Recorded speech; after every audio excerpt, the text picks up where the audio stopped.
They say the golden rule to the outdoorsman is leave no trace. Now, I think the second golden rule is get your tent up before you get drunk. But we're not going to talk about the second rule. I'm going to talk about the first rule. So why do we leave no trace? Well, you know, Algonquin Provincial Park does not have a maid service. You leave your hotel or your motel in the morning, maid service comes in, cleans up your junk, cleans up your room, gets it ready for the next person. That does not happen here in Algonquin Provincial Park. In Algonquin Provincial Park, or any park for that matter, it's up to us to take care of our campsites. So when I come into a campsite, I want it to look like no one's ever been here before. I don't want to see garbage in the fire pit. I don't want to see ropes tied from tree to tree. I don't want to see stumps, and that's a big one too. There shouldn't be any stumps around your campsite. You are not to cut trees down, alive or dead, okay? That just takes away from the full effect of, yeah, you know, it's like I've been to a few campsites already, and little stumps all over the place. People cut them down, they use them for the fire pit. That's wrong. You want wood. Anything that's on the ground is fair game, but don't be cutting anything down, alive or dead. So this brings me to a beef that I have. I don't know if it's so much as a beef or an issue that I have. And I've never seen this talked about.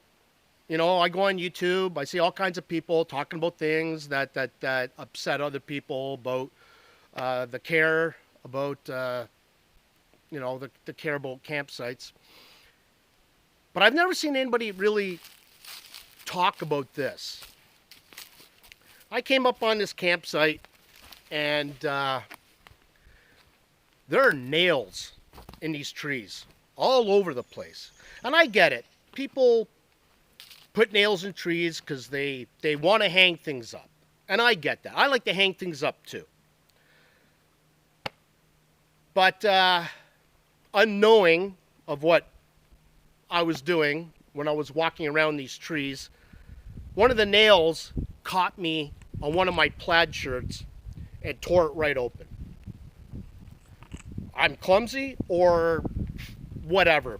But needless to say, one of my favorite plaid shirts no longer exists. So as we can see here, well, let's take this one for example.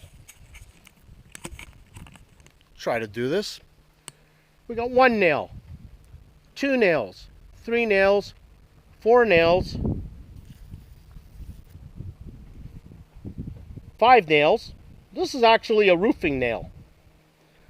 And you know what I actually find funny? Somebody's gone out of their way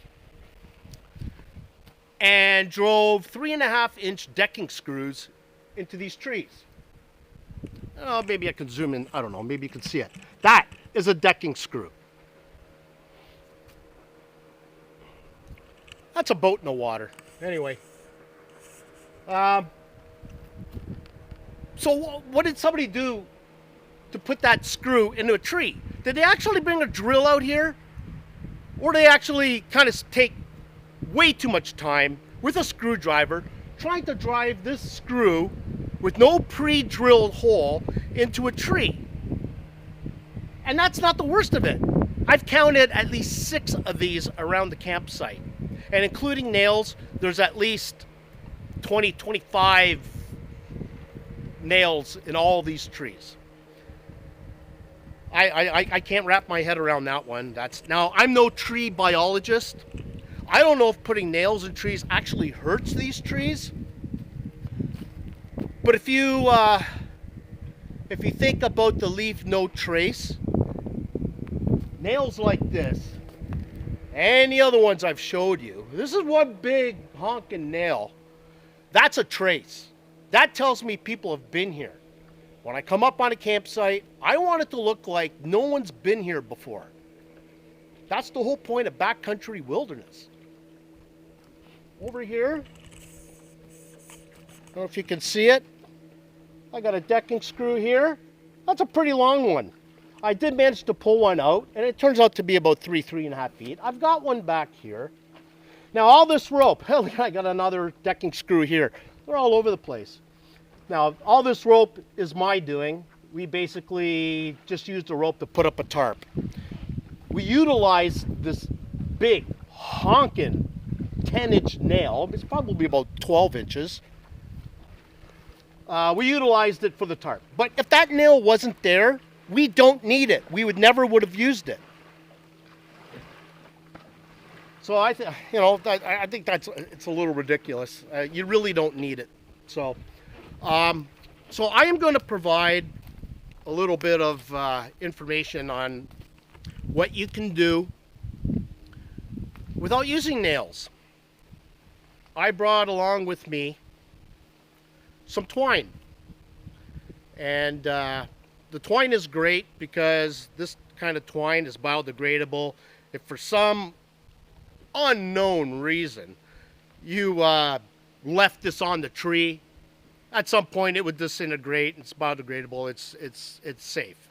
If I used like, I don't know, like some sort of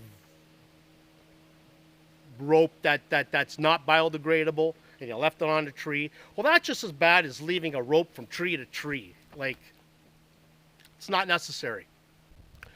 So this is what I do. I take some twine,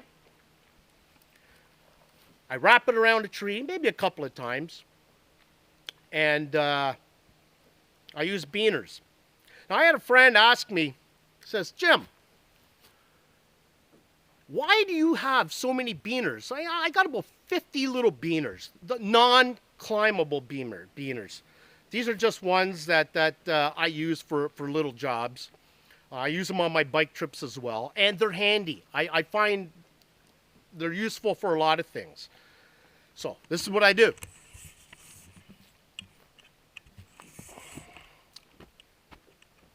I take my little beaners. This is the twine I've wrapped around the tree. I put my beaners on,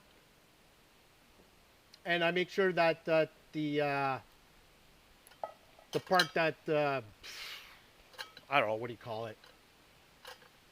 Anyway, this part here is facing out.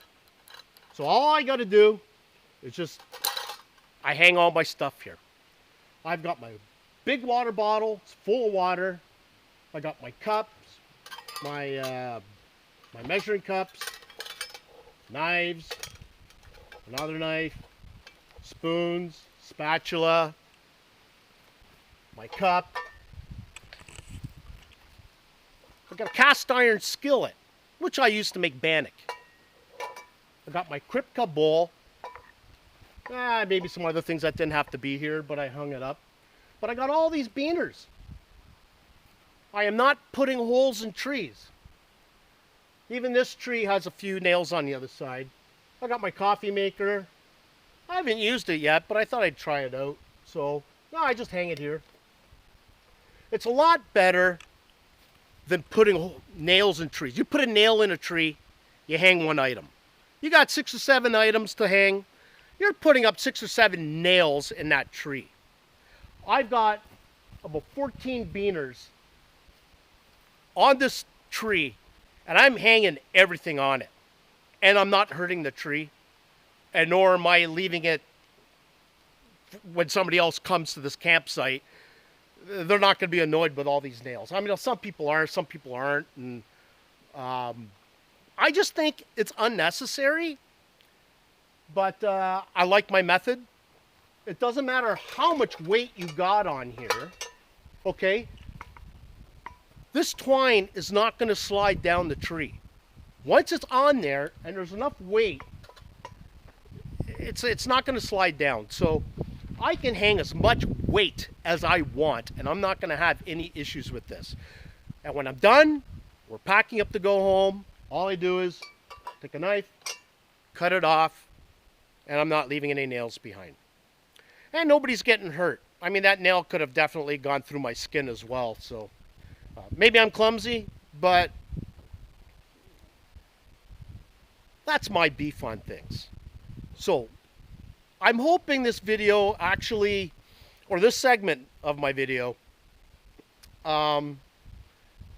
relays a little bit of good information about what you can do to hang things up without sticking 500,000 nails. And I've counted 25 nails already, at least around that. I mean, every tree here's got a nail in it, and that's not really necessary.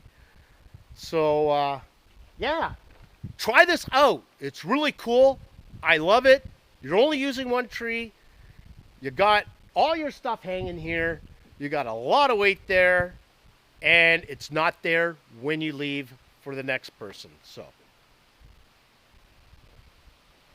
I like it. It's what I like to do. Cool.